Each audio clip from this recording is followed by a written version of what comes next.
So let me ask you this. So this kind of speaks to something that we see all these debates on social media today, and you know, there's an idea just here at the school just about competition, and how you just spoke of, you know, one artist comes out and kind of raises the bar, kind of challenges the artists that are already out to, hey, you got to step it up. And you got a chance, you know, just throughout your career to work with so many different artists. Like, what was that dynamic like? Was it, did you find that more artists appreciated the new artists coming along to challenge them? You know, were they looking for that challenge, or was it like, oh crap, here's this new guy, I gotta step my game up now? What was that like? I think it happens in school. I went to an art school in New York. Everyone comes in from a high school where they're the hotshot cartoonist. Yeah. And you come into an art school and suddenly there's a hotter shot and a hottest shot. And the hottest shot of all, and you can't believe it. There's one of those can't believe it. Yeah. And that steps up that's competition, that also helps. But it's not competition because he causes you to work harder. Right.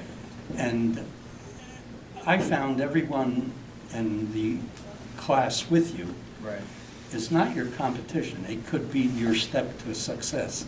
In my case, the first guy that got work was a fellow by the name of Frank Thorne, who used to be here. Red Sonja used to be hanging here. I remember the Red Sonja, yeah. And Frank got the first work in a comic book company. Right. And while he was there, he found out they needed somebody to do Smokey Stover, and it was a time when the comics were on the downside, and I got the job and started my career as a ghost.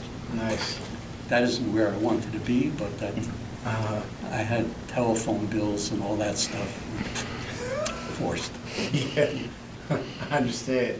All right, so I want to pause there because I really want to unwrap that here in a second. But Fernando, just back to that competition idea. When you were coming through the Kubert school, your class was huge at first, right? You guys had like 125? 125 in my first year. That was day one, first year, right? Day one, I was in 1D. 1D. Which is in the 1B classroom today. Right.